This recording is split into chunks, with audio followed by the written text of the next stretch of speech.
মহিলাদের রাত দখলের গর্জন অংশগ্রহণ করছেন তো? আমি কিন্তু করছি। নমস্কার, আমি তুষার ভট্টাচার্য। আপনারা দেখছেন আমার ছোট্ট ইউটিউব চ্যানেল স্টেট স্পিক্স। অভাবনীয় এক ডাক দিয়েছে রিমঝিম সিং বলে একটি মহিলা। যতদূর সম্ভব কলকাতার কোনো একটি বিশ্ববিদ্যালয়ে পড়াশোনা করে। মেয়েটি প্রথমে কলকাতায় একাডেমিতে আয়োজন চেয়েছিল যে একাডেমি, যাদবপুর এইসব জায়গাতে হোক। রাত্রি 11:55, স্বাধীনতা দিবস আগামীকাল। তার পূর্বে নারীদের স্বাধীনতার জন্য ধর্ষকহীন একটা রাজ্যের জন্য, মহিলাদের সুরক্ষিত একটা রাজ্যের জন্য মেয়েটি আবেদন করেছিল। এবং সে আবেদনে সে বলেছিল, আসুন আমরা সবাই মিলে রাতটা জাগি, রাতের রাস্তা দখল করি। রাতটা শুধু ছেলেদের নয়, মেয়েদেরও। ভাবতে পারেন, সামান্য একটি মেয়ে রিমঝিম, তার এই যে সামান্য ডাক, কোনো পলিটিক্যাল ইস্যু ছাড়াই সমুদ্র হিমাচল নড়ে গেছে। শুধু ভারতবর্ষ নয়, একই সময়ে রাত্রি 11:55 থেকে সারা পৃথিবীতে মহিলারা রাস্তায় নামবে। এ এক অভাবনীয় ব্যাপার, অভাবনীয় ব্যাপার, ভাবা যায় না। কিন্তু ওই যে বাংলার মেয়েকেই চায়, এই জায়গাটা তো আর পরিবর্তন হচ্ছে না।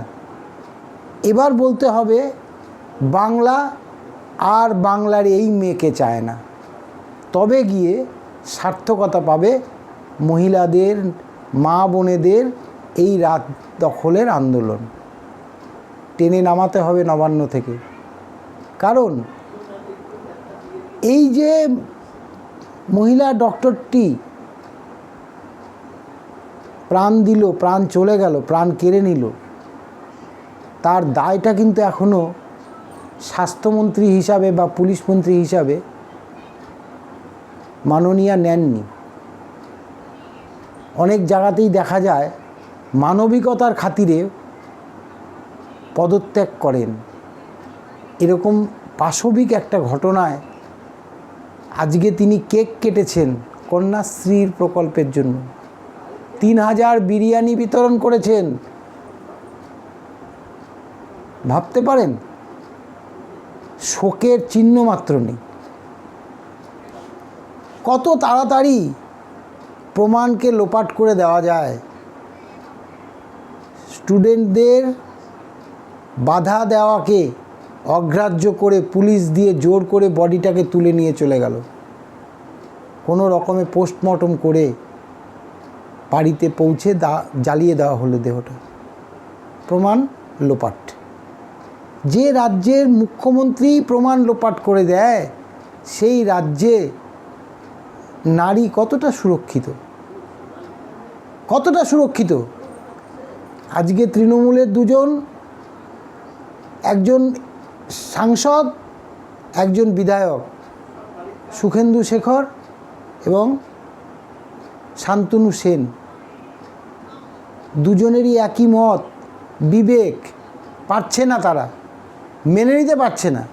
শান্তনু সেন তো ওপেন বলে দিল যে কী করে ওইভাবে হয়। রাজ্য আরজি করে ওই ডাক্তার সন্দীপ কি করে থাকে, যে রাজ্যের আরজিকর কলেজটা ভারতবর্ষের প্রথম 10টি কলেজের মধ্যে, মেডিকেল কলেজের মধ্যে থাকতো নাম, এখন 50-এও নেই। লাস্ট 5-6 বছরে ধূলিসাৎ করে দিয়েছে ওইটা, আরজিকর কলেজটাকে। আরজিকর কলেজটা দেশের একটা গর্বের জায়গা ছিল। এখানে আরও কোশ্চেন আছে। এত কিছু করার পরে, এত কিছু হওয়ার পরে, এত আন্দোলন চলার পরে রাজ্যপাল নিশ্চুপ। স্বরাষ্ট্রমন্ত্রী, প্রধানমন্ত্রী, মানবাধিকার কমিশন থেকে শুরু করে রাষ্ট্রপতি সবাই নিশ্চুপ। কি লাভ এসব? আমি এর আগের দিন বলেছিলাম যে দেখবেন 2 দিন 4 দিন বাঙালির মন থেকে, কারণ বাঙালির ব্রেনে তো অত জায়গা ধরে রাখার নেই, অন্য পিএনপিসি করবে, এর সমালোচনা ওর কাছে, তার সমালোচনা তার কাছে, যে যার মতো কাজে লেগে যাবে, যার কোল খালি হলো তার হলো।